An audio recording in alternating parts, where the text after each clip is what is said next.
سورۃ الشورى کی آیت نمبر 13۔ الحمدللہ وکفی والسلام علی عبادہ الذین اصطفی، خصوصاً علی سید الرسل وخاتم الانبیاء وعلی آلہ واصحابہ الاتقیاء۔ اما بعد فاعوذ باللہ من الشیطان الرجیم، بسم اللہ الرحمن الرحیم۔ شرع لکم من الدین ما وصى به نوحا والذی اوحینا الیک وما وصینا به ابراہیم وموسیٰ وعیسیٰ ان اقیموا الدین ولا تتفرقوا فیہ،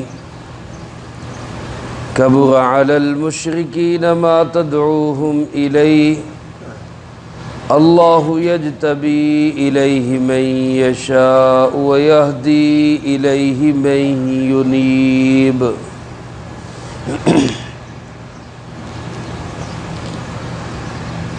شرع لکم من الدین، اسی نے راستے مقرر کیے تمہارے لیے دین میں سے، ما وصی بہ نوحا، وہی جن کا تاکیدی حکم دیا حضرت نوح علیہ السلام کو، والذی اوحینا الیک، اور وہ راستے جو ہم نے وحی کیے آپ کی طرف، وما وصینا بہ، اور جس کا تاکیدی حکم دیا ابراہیم و موسیٰ و عیسیٰ، ابراہیم، موسیٰ اور عیسیٰ علیہ السلام کو، ان اقیموا الدین، کہ وہ دین کو قائم کریں، ولا تتفرقوا فیہ، اور اس میں تفرقہ نہ ڈالیں، کبر علی المشرکین ما تدعوہم الیہ، بہت بھاری ہے یہ چیز مشرکوں پر جس کی طرف آپ ان کو دعوت دیتے ہیں۔ اللہ یجتبی الیہ من یشاء، مگر اللہ پاک چن لیتا ہے جس کو چاہتا ہے اپنی طرف، ویہدی الیہ من ینیب، اور ہدایت دیتا ہے اپنی طرف جو اس کی طرف رجوع کرتا ہے۔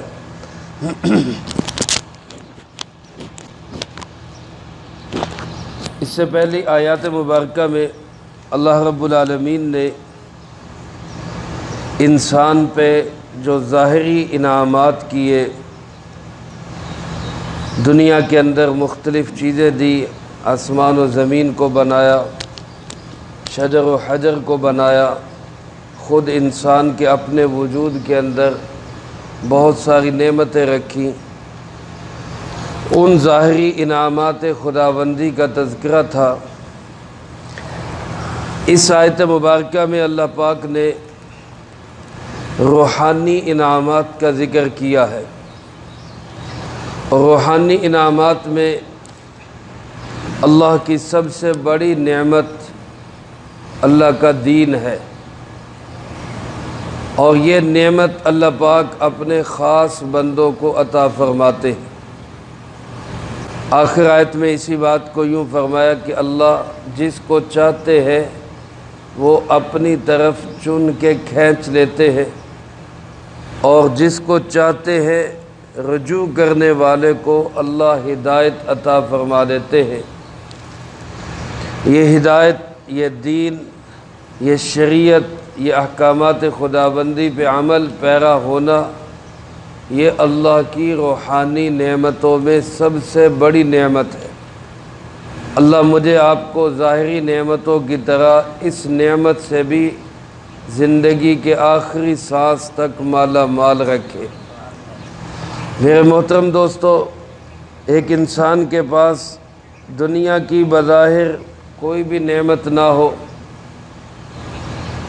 حتیٰ کہ وہ جسم سے بھی مفلوج ہو، کان بھی بہرے ہوں، آنکھیں بھی اندھی ہوں، لیکن اس کے ساتھ اس کو اللہ نے ہدایت دی ہو، وہ اللہ والا ہو، ایمان والا ہو، عقائد نظریات درست ہو، عبادات معاملات اس کے ٹھیک ہو، تو یہ اللہ کا اتنا بڑا انعام ہے کہ آخرت میں ساری کی ساری نعمتیں اسی کے ساتھ جڑی ہوئی ہیں۔ لیکن اگر ایک انسان کے پاس ظاہراً تو بڑی نعمتیں ہیں، مال و دولت بھی ہے، اسباب و وسائل بھی ہیں، روپیہ پیسہ بھی ہے، کار کوٹھی بنگلہ بھی ہے، لیکن وہ انسان ہدایت سے محروم ہے، دین سے محروم ہے، تو میرے محترم دوستو، مرنے کے بعد جو اس کے ساتھ ہوگا اس کا ہم تصور بھی نہیں کر سکتے۔ اللہ پاک مجھے آپ کو دین اور شریعت کی نعمتوں سے مالا مال فرمائے۔ اللہ پاک ارشاد فرماتے، شرع لکم من الدین، اسی اللہ نے دین میں سے تمہارے لیے شریعت اور راستے بنائے۔ قرآن کریم کے اندر 3 لفظ استعمال ہوئے ہیں، ایک لفظ ملت کا ہے، ایک لفظ دین ہے، ایک لفظ شریعت ہے۔ یہ تینوں اصطلاحی لفظ ہے۔ دین اور ملت یہ لفظ تو مترادف ہے، ہم معنی ہیں، ان کا ایک ہی مطلب اور مراد ہے۔ شریعت کا معنی کچھ مختلف ہے۔ دین اور ملت کہتے ہیں اسلام کے بنیادی عقائد کو، مبادیات کو، وہ بنیادی چیزیں کہ جو کسی بھی دین میں بدلی نہیں۔ حضرت آدم علیہ السلام سے لے کر آخری نبی امام الانبیاء جناب محمد کریم صلی اللہ علیہ وسلم تک، وہ ہر دور کے اندر ہر نبی علیہ السلام کے زمانے میں وہ ایک ہی رہی ہے۔ جیسا کہ توحید ہے، اللہ ایک ہے، اس کا کوئی ساجی اور شریک نہیں۔ یہ ایک ایسا بنیادی عقیدہ ہے کہ پہلے نبی حضرت آدم علیہ السلام سے لے کر آخری نبی جناب محمد کریم صلی اللہ علیہ وسلم تک ہر نبی علیہ السلام کی شریعت میں اس میں کوئی تبدیلی نہیں آئی۔ اللہ ایک ہے، اس کا کوئی ساجی اور شریک نہیں۔ یہ سارے نبیوں کا دین ہے، سارے نبیوں کی ملت میں یہی عقیدہ رہا۔ قیامت ہے، جنت ہے، جہنم ہے، مرنے کے بعد کی زندگی ہے، نماز ہے، روزہ ہے، حج ہے، زکوٰۃ ہے، اسی طرح اخلاقیات میں سخاوت ہے اور بہادری ہے، اچھے جو اخلاق ہے، تواضع ہے، عاجزی ہے، یہ وہ ساری چیزیں ہیں جو سارے نبیوں کی شریعتوں میں یکساں رہی۔ ان کو کہا جاتا ہے دین، ان کو کہا جاتا ہے ملت۔ اور کچھ چیزیں ہیں شریعت کے اندر جن کو جو تبدیل ہو جاتی، فروعی احکامات۔ مثال کے طور پہ پہلی امتوں کے اندر اونٹ کا گوشت حرام تھا، اونٹنی کا دودھ پینا حرام تھا۔ ہمارے پیارے آقا جناب نبی پاک صلی اللہ علیہ وسلم کی شریعت میں اس کو حلال قرار دیا گیا۔ یہ فروعی اختلافات ہیں، یہ اونچ نیچ ہوتی رہتی۔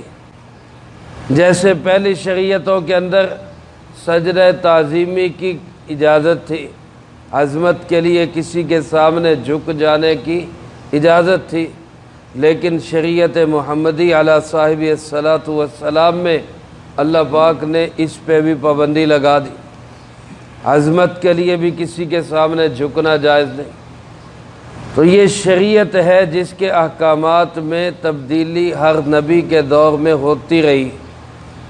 اسی کو جناب نبی پاک صلی اللہ علیہ وسلم نے یوں ارشاد فرمایا کہ نحن معاشر الانبیاء، ہم جو انبیاء علیہ السلام کی جماعت ہے، ہمارا فرمایا کہ انداز ایسا ہے کہ ہم جیسے کوئی بچے ہوتے ہیں، باپ شریک بچے، جن کو بنو العلات کہا جاتا ہے، جن کا باپ ایک ہوتا ہے، مائیں مختلف ہوتی، آپ نے فرمایا شرعی اعتبار سے ہم انبیاء علیہ السلام بھی ایسے ہی ہیں کہ ہمارے دین کے اصول تو ایک ہی ہیں، ضابطے اور ملت وہ تو ایک ہی ہے، لیکن شریعت جو ہے وہ مختلف ہوتی رہی ہے۔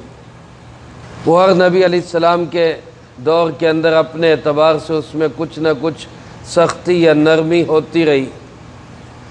آخر میں سب سے اعلیٰ، سب سے ارفع، سب سے اکمل اور ادوم شریعت وہ جناب محمد کریم صلی اللہ علیہ وسلم کی شریعت ہے جو اللہ پاک نے ہم سب کو عطا فرمائی۔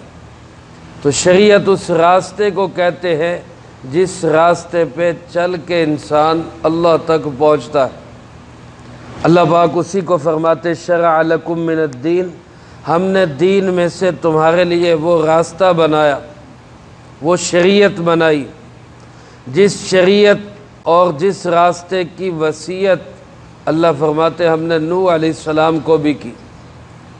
یہاں 5 اولو العزم پیغمبروں کا تذکرہ ہوا ہے، 5 ایسے نبی جو انبیاء علیہ السلام میں اللہ کے رسولوں اور پیغمبروں میں سب سے عظیم الشان پیغمبر، اولو العزم پیغمبر۔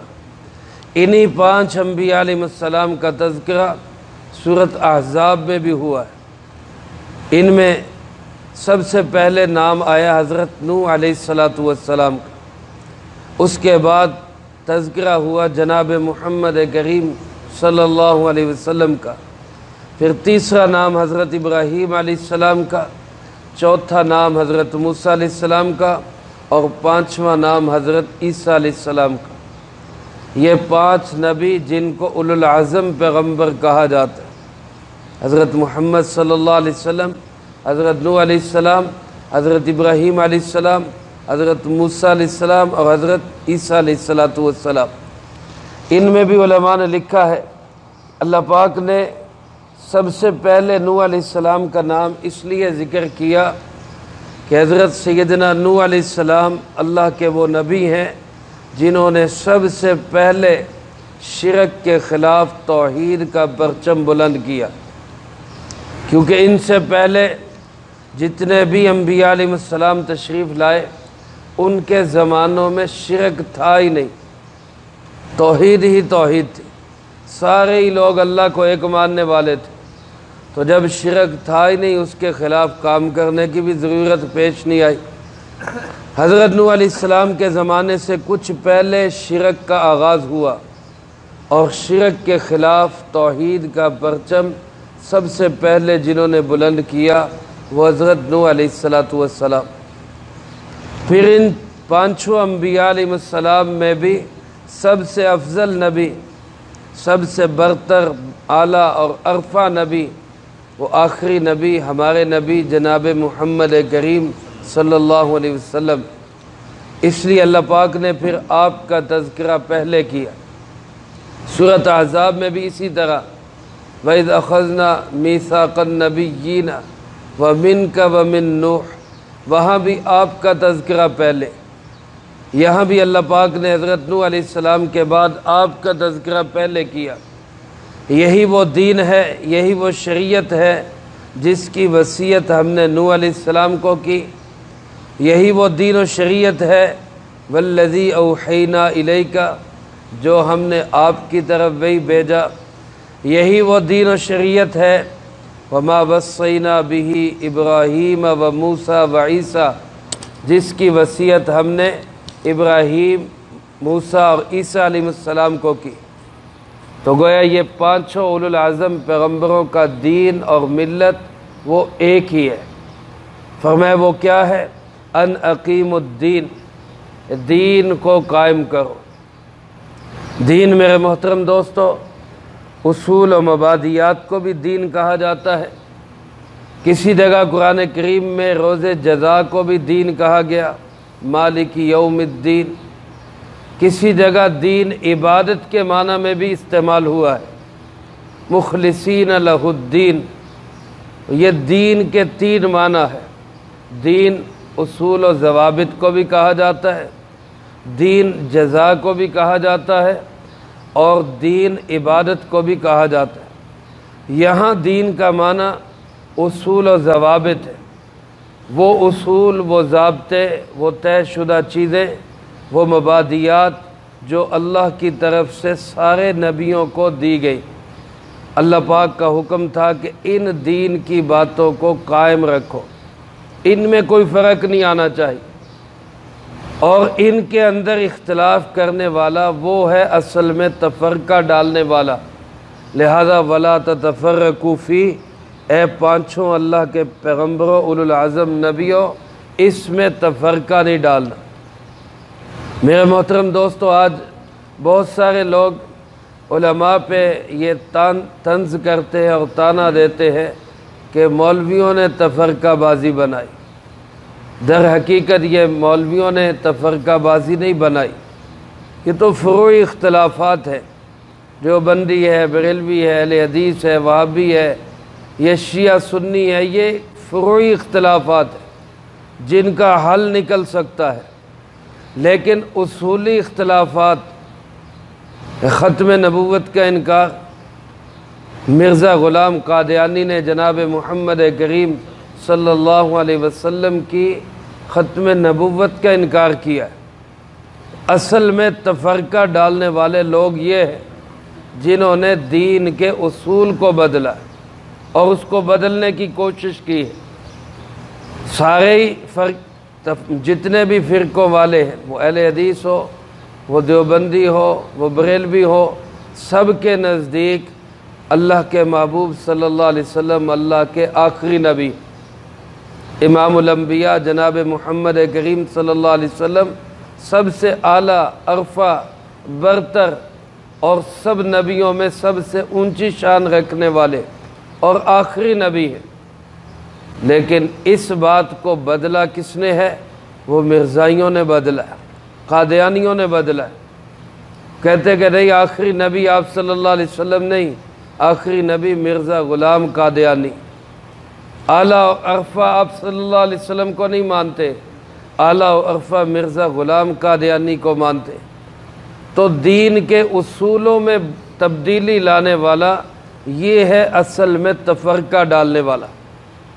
اب تفرقہ تو سارا یہ مرزائی ڈالتے اور یہی کالک پھر مل دیتے ہیں علماء کے چہرے پہ۔ حالانکہ علماء نے ہمیشہ کوشش کی ہے کہ اختلافات کم سے کم ہو۔ اختلاف ہو جانا کوئی بڑی بات نہیں۔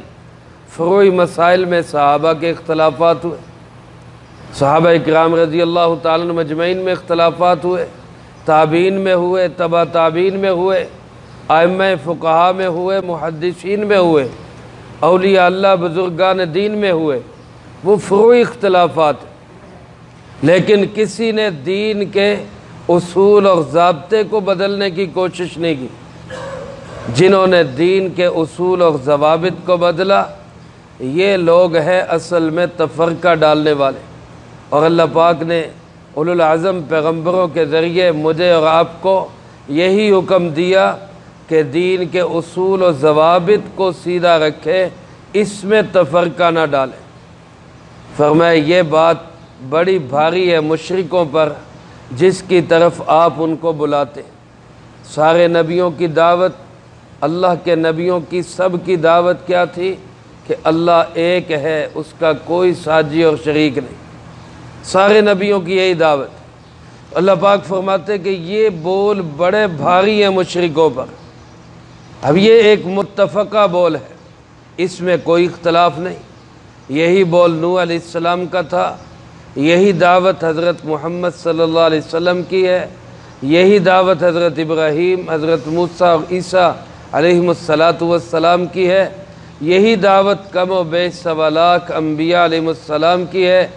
اللہ ایک ہے، اس کا کوئی ساجی اور شریک نہیں۔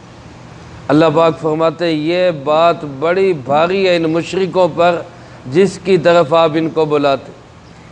لیکن یہ جو عقیدہ توحید ہے، یہ دین کے اصول اور ضابطے ہیں جو متفقہ ہیں، پکے ہیں، پیٹنٹ ہیں، جن میں کوئی تبدیلی نہیں۔ یہ کون تسلیم کرے گا؟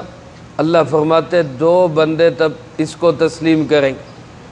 ایک تو وہ جس کو اللہ خود منتخب کر لے، اللہ یجتبی الیہ من یشاء، اجتباء ہو جائے، اس کا انتخاب ہو جائے، جیسے اللہ اپنے نبیوں کا انتخاب کر لیتا ہے اور ان کو چن کے اپنی رسالت اور اپنے پیغام کی منصب پہ فائز کر دیتا ہے۔ یہ اللہ کا چناؤ ہے۔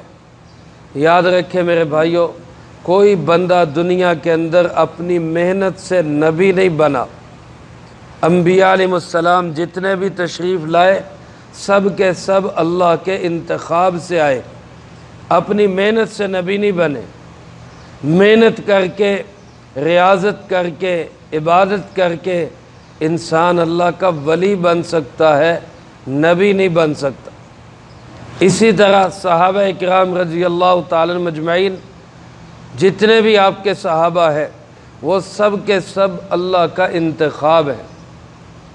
آج دنیا کے اندر کوئی انسان کتنی ریاضت کر لے، کتنی عبادت کر لے، شریعت کتنی اپنے اندر پیدا کر لے، وہ اللہ کا بہت محبوب بندہ بن جائے، وہ اللہ کا ولی بن سکتا ہے، صحابی نہیں بن سکتا۔ صحابہ کا انتخاب ہوا ہے تو اللہ یجتبی الیہ، اللہ جس کو چاہتا ہے چھانٹ کے اپنی طرف لے آتا ہے، جس کو چاہتا ہے۔ اور دوسرا کون بندہ جس کو اللہ شریعت دیتا ہے؟ فرمایا وَيَهْدِي إِلَيْهِ مَن يُنِيبُ، اللہ راستہ دیتا ہے اس کو جو اللہ کی طرف رجوع کرتا ہے، انابت جس کے اندر ہوتی ہے۔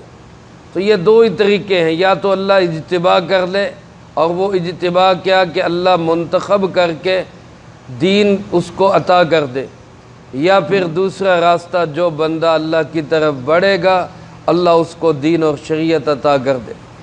اس لیے میرے محترم دوستو، آج بھی جو دین کے اصول و ضابطے ہیں ان میں ہم ایک ہیں اور ہمیں ایک ہونا چاہیے اور تفرقہ بازی سے اپنے آپ کو بچانا چاہیے۔ قرآن ہمارے پاس ہے، نبی پاک صلی اللہ علیہ وسلم کی شریعت ہمارے پاس ہے، اس کے مطابق ہم اپنی زندگی بنائیں اور سیدھا سیدھا چلیں۔ حدیث پاک میں آتا ہے کہ آپ صلی اللہ علیہ وسلم ایک دفعہ کسی کچی زمین پہ تشریف فرما تھے، تو آپ نے ایک لکڑی لے کر یا ایک ٹہنی لے کر اس سے ایک لمبی لکیر لگائی، زمین کے اوپر کچی زمین پہ ایک لمبی لکیر لگائی، پھر اس لمبی لکیر کے دائیں اور بائیں چھوٹی چھوٹی لکیریں لگائی۔ یہ لکیریں لگا کے یہ ایک نقشہ بنا کے نبی پاک صلی اللہ علیہ وسلم نے پھر صحابہ اکرام رضی اللہ تعالیٰ عنہم مجمعین کو یہ نقشہ سمجھایا۔ فرمایا یہ جو لمبی لکیر ہے، سیدھا خط، یہ سیدھی لکیر یہ جا رہی اللہ کی طرف، اس کے دوسرے کنارے پہ اللہ پاک ہے جو بندے کو اپنی طرف بلا رہے۔ اور فرمایا یہ جو دائیں بائیں چھوٹی چھوٹی لکیریں ہیں یہ وہ شیطانی راستے ہیں جن میں سے ہر راستے پہ شیطان بیٹھا ہوا ہے، وہ بندے کو اپنی طرف بلاتا ہے کہ ادھر آ جاؤ، ادھر آ جاؤ۔ فرمایا بندے کا کام یہ ہے کہ وہ دائیں بائیں راستوں پہ نظر کیے بغیر نیوی پا کے نیچی نگاہ کر کے وہ سیدھا اللہ کے راستے پہ چلا جائے، وہ دائیں بائیں دھیان توجہ ہی نہ دے ورنہ شیطان اس کو اچک لے۔ اور آپ صلی اللہ علیہ وسلم نے فرمایا کہ جس طرح جانوروں کے اندر بھیڑیا ہوتا ہے اور بھیڑیا اس بکری کو اٹھاتا ہے جو ریوڑ سے الگ ہوتی ہے، جو بکریاں ریوڑ میں مل کے چلتی ہیں ان پہ بھیڑیا جلدی حملہ نہیں کرتا، وہ ڈرتا ہے کہ چرواہا بھی ساتھ ہوگا۔ جو بکری ذرا سی ریوڑ سے الگ ہوتی ہے اس پہ حملہ کر لیتا ہے۔ آپ نے فرمایا انسان کا بھیڑیا شیطان ہے، یہ بھی اس انتظار میں ہوتا ہے کہ کوئی مسلمانوں کی اجتماعیت سے الگ ہو تو میں اس کو اچک کے لے جاؤں، اس کو میں فتنوں میں ڈال دوں۔ اس لیے جو مسلمانوں کی اجتماعیت سے الگ ہوتا ہے پھر اس کا جو ہے وہ قدم وہ ہدایت کے راستے پہ پھر ٹکتا نہیں، پھر شیطان اس کو گیند کی طرح دوسرے غلط راستوں پہ گھماتا چلا جاتا ہے۔ اور جو بندہ ہدایت کے سیدھے راستے پہ اللہ سے استقامت مانگتے ہوئے مسلمانوں کی اجتماعیت کے ساتھ جڑا رہتا ہے اس بندے کو شیطان جلدی گمراہ نہیں کر سکتا۔ اس لیے ہم ہدایت کے سیدھے راستے پہ گامزن رہیں، چلتے رہیں، اللہ سے ہدایت اور اللہ سے استقامت بھی مانگتے رہیں، اور دائیں بائیں کے راستوں پہ دھیان بھی نہ دیں۔ مسلمانوں کی اجتماعی جماعت کے ساتھ ہم اپنے آپ کو وابستہ رکھیں تاکہ شیطان کے شکنجوں سے اللہ ہماری حفاظت فرمائے۔ یہ اس آیت مبارکہ کا خلاصہ اور مفہوم میں نے عرض کر دیا۔ اللہ مجھے آپ کو سب کو اس کی صحیح سمجھ نصیب فرمائے، جو کہا سنا اس کو زندگی میں لا کے دوسروں تک پہنچانے کی توفیق عطا فرمائے۔ اللہم انت السلام ومنک السلام، تبارکت ربنا وتعالیت یا ذی الجلال والاکرام۔ اللہم انا علی ذکرک وشکرک وحسن عبادتک، اللہم احسن عاقبتنا فی الامور کلہا واجرنا من خزی الدنیا وعذاب الآخرہ۔